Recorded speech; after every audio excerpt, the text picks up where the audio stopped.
What's up, guys? This is Preston Vance, a.k.a. number 10 in the Dark Order, and you are watching Battleground Podcast.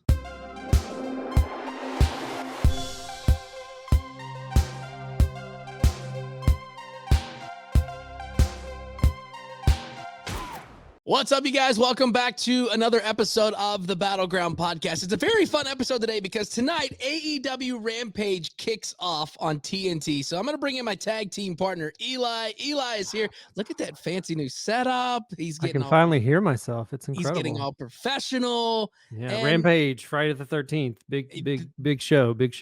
Pretty excited about that because not only is it Friday the 13th, AEW gives us another night of wrestling, which I'm excited about. So let's bring on our special guest. Let's bring him in, Preston Vance. You also know him as 10 from the Dark Order. Preston, thank you so much for being on the show with us today. What's up, guys? Thanks for having me. What's up? And it's great to have you on the show. So let's kind of talk about this with the addition of adding the new show of AEW Rampage on television. How do you think Rampage is going to help out AEW? Because, I mean, it seems like every night there's something that you can watch of AEW, and now you have 2 nights on TV.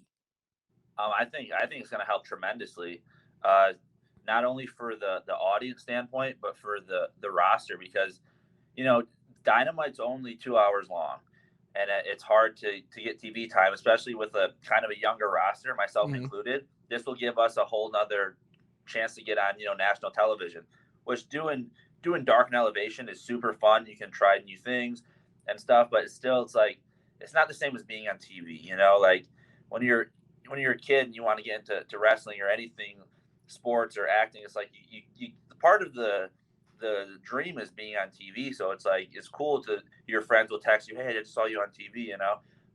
So that'll help tremendously the roster, I think, get more TV time. And from a fan perspective, I mean, like, man, if I was a kid right now and was a wrestling fan, I'd be so stoked because there's just wrestling on every single night. So yeah, I mean, yeah. I think from both the wrestler standpoint and looking as a fan, I mean, I think it's all around one of the best decisions that Tony and the rest of the EVPs have made. Yeah, and I think it was smart kind of waiting to get to this point too, and not just saying, here's all the AEW shows, you know, get Dynamite set and then Dark, sure, and you kind of go. But I think a lot of people have been surprised with, especially like SmackDowns on Friday night, they're having huge numbers. So historically, you know, Friday was kind of like the graveyard for TV stuff, but wrestling fans they follow the product. Yeah. And I think it also just shows how much faith Turner has in the product too. I mean, that's another network, another show. So yeah, it seems like everything's heading in the right direction. So let's go back to when you first arrived in AEW. You had a match against Darby Allin on AEW Dark. Great match. Got a lot of people talking. What was going through your mind with that? Did you kind of envision like, oh, geez, this is a one and done? Or were you kind of thinking like, I could see this kind of developing and me staying here as a home? No. So I went into it with the total intention to get signed off of one match. Nice. Because, so something that that's a tall order. What's that? That's a tall order. That's a big goal. That's something that I've always like, I always live in the mindset, like, don't like get ready for something, like just always stay ready. You never know when that call is going to come.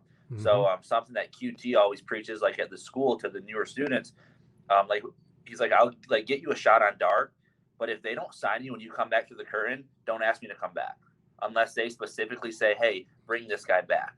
So like if you have your shot, so like don't like ask to be in front of the right eyes to get signed to a company unless you're 100% positive you will get signed, because you can only make one first impression. And not to be like arrogant or cocky, but I was confident that I was ready at that point. Yeah, because there's a lot of people who you know, they come into this and it's like, oh, their wrestling's really good, but you know, their body's not as good as it should be, or they look great, but you know, they have 2 left feet type thing. So it's like you kind of have to go into it with I mean, if you want to make it, you have to have some sort of confidence in yourself, you know? Yeah. This isn't a game for those with not a lot of confidence. You know, you got to have a lot of areas. And I think it's what you said is a good point. You know, sometimes not getting an opportunity is better than getting an opportunity before you're ready. Yep. you know, and I don't think a lot of people, you know, they do training. Maybe they have a set timeline. Like I want to be on TV in a year, but a year gets there and they're not ready, but they still jump the gun. And I mean, I think that's pretty fair. I mean, they give you the shot. If it doesn't get picked up, don't ask again. I think that's pretty fair. Yeah. And you talk about going in and showing out and expecting to sign. And a lot of people got the attention of Preston Vance after that Darby match, especially the late, great Brodie Lee. Talk us through how did you get paired up with Brodie? Because I mean, we talked about this in our group chat after that match. I was like, this dude's gonna be somebody to reckon with when it comes to AEW roster after having that match with Darby, and then you get paired up with Dark Order and Brodie. Yeah. So the match with Darby was like the very beginning of the pandemic. So I don't think stuff was even shut down yet because we were in Jacksonville, like not because of the pandemic. We just happened to be there that week. And then after that week, it got shut down. So like they needed to find somewhere to film. They ended up filming in Georgia at QT and Cody's school. I think we filmed like 6 weeks of TV. Mm-hmm. So that night I was there the night before, or whatever, just hanging out with Cody and QT, and Tony was there and whatever. And Brodie walked in. The first time I ever met Brodie, and we instantly bonded over hockey because I'm a huge hockey fan. I played hockey for 12 years. So we bonded over hockey and Tito's vodka. So, you know, that's a good vodka. So we talked forever and stuff. And the next day, Brodie was asking Cody QT, he's like, yo, like Vance is your guys' boy, right? And they're like, yeah. And he's like, is something wrong with him? Like, why isn't he signed anywhere? And then they're like, well, you know, we think we're gonna get him in here, whatever. And then Brodie's like, no, like I want him with me, like I want him like under my wing on TV and backstage, whatever. Like he's like, just bring him in, I'll take him. So then that's how I got paired up with him. And that was it. And I mean, it was awesome because, you know, growing up, you know, all there was WWE. That's all I watched. Yeah. I was a huge Wyatt family fan, like in college and stuff. And my favorite character was Luke Harper. So like when he like said that, I'm like, oh, this is so cool, you know, like of course I want to do it. It's like a full circle moment. I wasn't super keen on the whole character in the beginning of 10. You know, I never wore a mask. And like at that point we were a heel. So like, you know, we were kind of a cult. And like, I'm not like a creepy, weird, like, you know, I'm just a pretty normal, like gym guy. You know? Like, down the middle. Yeah. I'm like the bro. So for that, I mean, I don't know how, like, basically, like, I'll do my best at it. But I remember telling Cody, like, this isn't me, you know. But since Brodie was so, like, high on me, I'm like, I definitely want to do it. And now I love the 10 character. Yeah. And I gotta say, the mask is phenomenal, by the way. Like the Joker mask. Like I've got this one up here. Yeah. But the Joker mask, man. Yeah. And I got a couple more being made right now, like different style ones. But like, yeah, I wasn't keen on the mask, and then now it's like it's given me such more of an identity, even though you're covering my actual identity up. Yeah. You know? So it's like it's all because it's not like they're trying to hide my identity because they post all over social media without, you know, they did the pro wrestling crate thing with Sting, and I didn't have a mask on. But it's almost like you put the mask on, now you're a different person. Yeah. Yeah. Yeah, and it you know, from our standpoint, one of the best things that we liked, and now after everything that's happened, it means more. But you know, Brodie finally got that spotlight, and he never really got to show everything he could do. He was on like top. He did, you know, and that was a prime example of someone taking advantage of the opportunity. I mean, he shined in a completely different way. I'm really glad he got that spotlight before everything wrapped up the way it did. And so, you know, because I think a lot of people, when he came in, it was just kind of like, oh, great, another WWE guy. But I mean, he branched out and you know, forged his own path. So thinking back to the tribute back in December, we were all a puddle of tears, you know. It was just so. I'm a grown man, and I had to turn it off. I couldn't even finish it. Yeah, my anxiety. I was just like, I can't do it anymore. But so thinking back on that, you were handpicked for the main event by -1. There was a special moment between you and Cody in the ring at the end. Is that something you could repeat to us, what Cody said, or is that just kind of a special thing for you guys? That was a hard match to do, you know, because it was just so many emotions. And oh God, the show was so good though, from top to bottom. Arguably the best tribute show I've ever seen. Yeah, I mean, it was unreal. And I remember after I pinned Ricky, I think it was. I just broke down and started crying, and then Cody, like, he hugged me and he said Brodie would be proud, and that was all he said.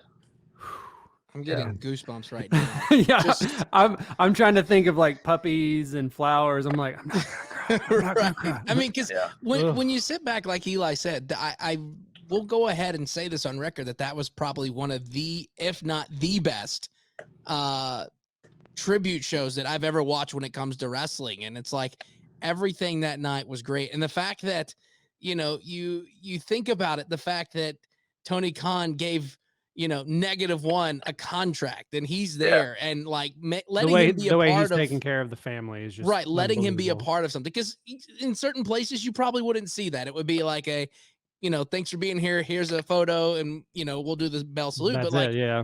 letting -1 be a part of the storyline, being out there, like watching him hit MJF with a kendo stick was probably the greatest thing in the world. Yeah. And he doesn't hold back with that thing, man. He whips you with that thing. And like you could just tell like he is genuinely having fun, and you could see that the entire roster has like taken that whole family under their wings. Yeah, 100%. I mean, he's like, I feel like he's like actually my little brother. And the funny thing is, my mom will like, she'll text me and she like will send me pictures when I was his age, and we look remarkably similar, like That's actual crazy. brothers. And now he has the exact same haircut as me and everything. So it's pretty funny. And like I'm gonna, like when I would go to Disney with him, and we walk around, and he'd be like on my back, and he's like, "Man, do you think people think we're actually brothers?" I'm like, maybe. We could pass it. You know, and we not too long ago, and we kind of put this out there in the universe, and I think this could actually still happen. But when we had Matt Hardy on, he was talking about how his son wanted a wrestling match with -1. So could we see like, you know, Preston and -1 versus Hardy? That'd be awesome. Hardy Boys kind of thing, I guess. That'd be awesome, dude. Yeah. Because he was talking about Maxwell was like, he's like, how old is -1? And he told him, and he's like, I think we could have a wrestling match. Like, just imagine that happening. Yeah, that'd be great. I'd be so down for that. Yeah.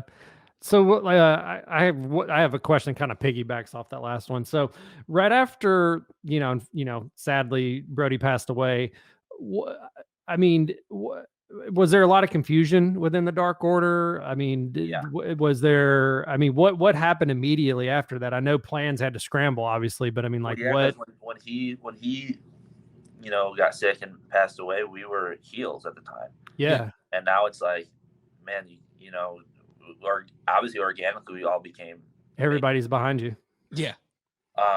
So yeah, it was kind of like, because I know like the Hangman thing, you know, was gonna eventually wean itself in there, but now you know it's like Brodie's not here, so now we were very like in limbo, like where do we go from here? Because now it's like, you know, none of us are like that leader, you know, yet. So we're all, you know, relatively newer. You know, we'd never wrestled for another company, whatever. So we're all new to TV, basically. Yeah. So it's kind of like we don't have that leading role, and then we all just kind of became leaders in our own sense. You know, we're all like, what helps us a lot is that we're all like really good friends. Like me, Silver, and Reynolds are, man. You get us in a room and it's just bunch of bullshit, you know, just stop laughing. I could see that with Silver, especially. I mean, it seems like he is the guy that everybody gravitates towards now when it comes to the Dark Order. Like, you know, it's just funny to watch the fans get excited about it. And of course, you know, that's the interesting thing when it comes to wrestling, because like you said, when you guys first started out, you were all heels, like you were the bad guys. When it was Stu and Evil Uno coming out when they first debuted as the Dark Order, it was like, these are bad guys. We don't like them. They want us to drink the Kool-Aid and join the cult. Yeah. And now it's like things have changed. And like you said, everybody wants to join the Dark Order. Yeah. So what do you think it was that changed that to everybody wanted to be a fan of the Dark Order? Honestly, I think since, you know, we got turned faces, they just kind of let us, you know, be ourselves more, which is, I mean, we're all very like just fun-loving people. So it's, you know, like the BTE stuff is obviously super exaggerated. Like, you know, I don't actually do drugs type thing, but but it's like, you know, it's like I like, I went to college, so I like to like go party and stuff like that. So everything's just turned up to 10, like in that. But like those characters are like, that's like us, like we just like to goof around and have fun. So like the whole thing with Hangman and the BT skit, he'd look in and see all of us having fun. And I think people see that, like we all genuinely have so much fun at work. So it's like, why wouldn't you want to be part of that group? For sure. Yeah. Well, and this is kind of little dirt sheety. We're not really dirt sheets. We're not trying to get the latest. We're just a bunch of fans. So. Yeah, I mean, we'd rather talk to you about what happened on Dynamite. Drinking Tito's and hockey. Our video producer Brian is a big hockey fan. Give me your favorite protein shake recipe. That kind of deal. Yeah. They're obviously with AEW not only being the new, one of the new kids on the block, and obviously the product has been on point since it launched. Tons of rumors out right now about possible free agents, everyone from Daniel Bryan to CM Punk to, there's a lot of traction online for Bray Wyatt to come in and kind of take over the Dark Order, kind of, similar character, and also as a tribute to Brodie. Are there any of those rumors you're excited about if they do pan out, or are you just kind of going with the flow and focusing on your job? Yeah, I just go with the flow, man, and focus on my job. So this is one thing I treat wrestling like this is like my dream job. Yeah. But at the end of the day, it's still a job, It is, so yeah. You just show up, do what you're told to the best of your ability, and leave. I'm not. Yeah, so I kind of just go with the flow and do my own thing. As far as like me personally, I mentioned this on a radio interview the other day. I don't want a new leader of the Dark Order. Just because I mean, in my eyes, you'll never replace Brodie. No. Yeah. So I don't want a new leader of the Dark Order. Do you think you would see one like internally, one of you guys becoming the leader? And I think the only one that would make sense, and it's very long-term storytelling, is if his son were to, 10 years down the road. Yeah. Right. And I think that would be incredible if they started planting the seeds now. Like he's running it as a kid from behind the scenes. And then when he becomes like 18, it's when it's like the puppet master. That's long-term. I mean, I've never seen anything like that in wrestling. That'd be unreal. He always has these, like, he'll like FaceTime me and hey Vance, I have this idea for like 8 years down the road. So he's already got it. Dude, like he's ready. Knows. He's got it. He's like, you could, you're no longer part of the Dark Order. That's no longer a thing. You're doing your own thing. You don't have the mask. Maybe you're like a piece of shit heel now. I come back, 10 years down the road, and I slide you the mask like my dad did, like in that video, and now you're back with me. I'm like, damn, that's actually a really good idea. That's pretty good. Dang. Wow. Go ahead and just I guess, do we just ask -1 to just kind of replace Cody or the Bucks? Yeah, the Booker, jeez, yeah. Just be like, all right, -1 and Tony, you just take fun. Here's the pencil. Just go for it. Yeah. Yeah, when he's there, man, he tends to run things. So. And I mean, it's great because like you read the stories, and it's like a lot of wrestling fans are like, what happened to Brodie Jr.? Like, where did he go? And his mom's like, he wasn't doing good in school, so he's not at wrestling. So it's like, but that's true. Like, he literally he'll FaceTime me and it's like, tell him to do his homework, because if he doesn't do his homework, he can't come.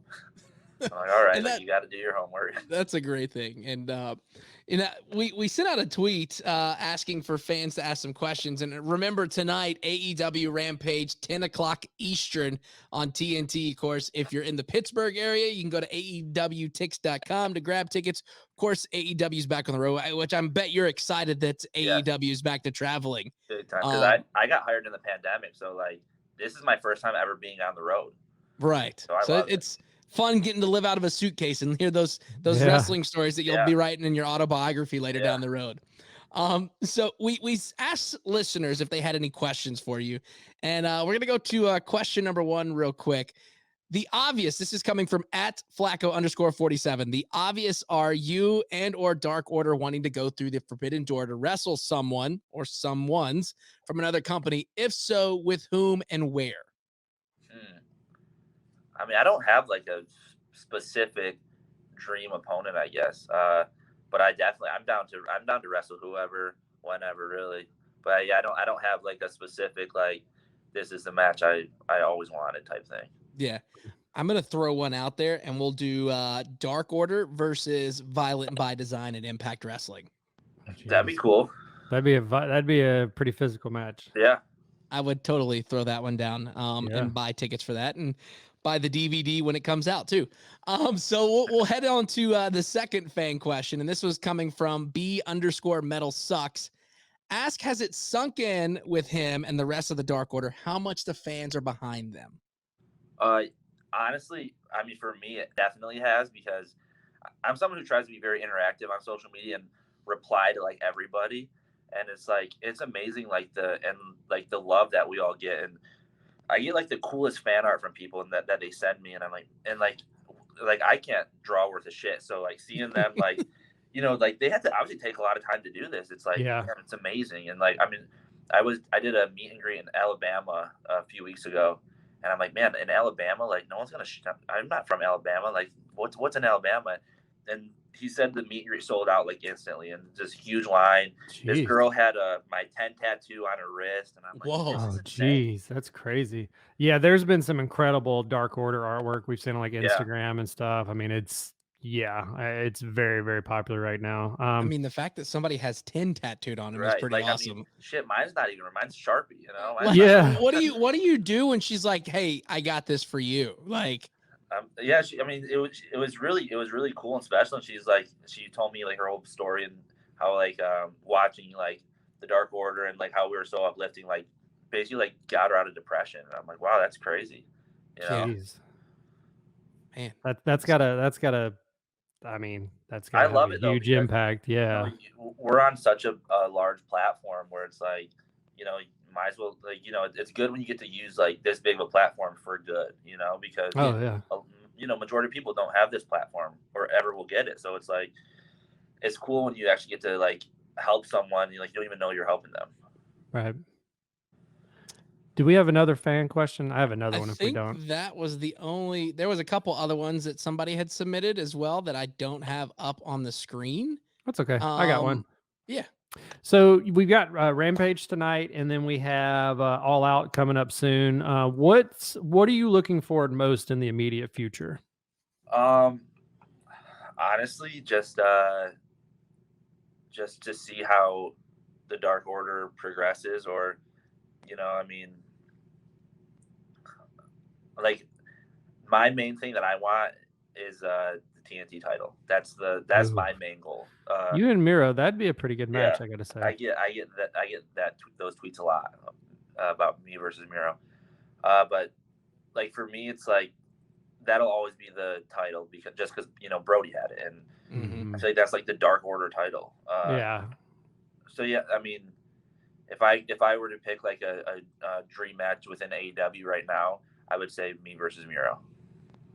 Works for me. That would be amazing. And the thing that I like what AEW has been doing with that title is every time it's changed, that person has changed that title to kind of match their persona. Yep. And at first I didn't know what it was, because I thought maybe like when Darby got it, it was just because they retired the TNT title for Brodie. Mm-hmm. And then I see that Miro changed his and explained why. Yeah. So if we have a very good track record with people coming on this show to go on and win the titles. We had the Young Bucks on. They went on to win the title. Yeah. We had FTR on. They went on to win the title. We just had Archer on, and it was like a week before he beat Moxley. Right before. So you're in good hands with us being on the show. Perfect. So we expect a TNT title around your waist. Back in the Dark Order where it belongs.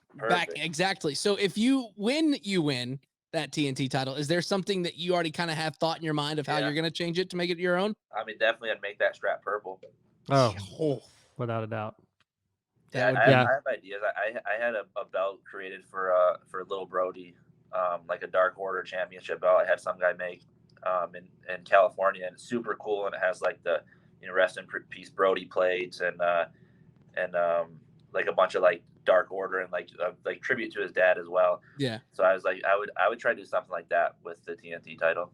I mean, he's probably got ideas too. He's probably got about 50 belt designs. Like what? My ideas don't matter. If that happens, he'll just want to design them. He'll take it over. He'll be like, no. I got this. Just sit back and then you just forward this to Tony. Or actually, you know what? I'll just forward it to Tony and have him give you that belt. Yeah. So you did the hard part. You pinned Miro. I'm gonna design the belt. I got you. Well, of course, tonight is a big night, AEW Rampage, 10 p.m. Eastern on TNT. You can still grab tickets. Not very many left, by the way. I was looking at it earlier at Ticketmaster, but AEWTix.com for tickets. Of course, you can check out all the events that are hitting the road now that AEW is back on the road. Hopefully, fingers crossed, we can get an AEW event here in Nashville. I've been asking every time. Oh, that'd be great. We had it early on, and one of the first, what was it? Maybe the first month of AEW Dynamite shows. Yeah. And great show, great atmosphere. And of course, once you win that TNT title and you roll through Nashville, we'll get you in the studio next time. Hell and yeah. Have to look at it. Yeah. We're gonna do that. But is there anything you want to say to anybody before we let you go? I mean, thanks for the support. Keep watching AEW. Keep supporting, myself and the rest of the Dark Order and the entire company. Because, I mean, without the fans, God knows what I'd be doing right now as a job. So thank you. Be making protein shakes and being personal trainer somewhere. Jacked for no reason. That's it right there. Well, Preston, 10, thank you so much for being on the show with us. And we greatly do appreciate it. Real quick, one last thing. Where can everybody find you at on social media?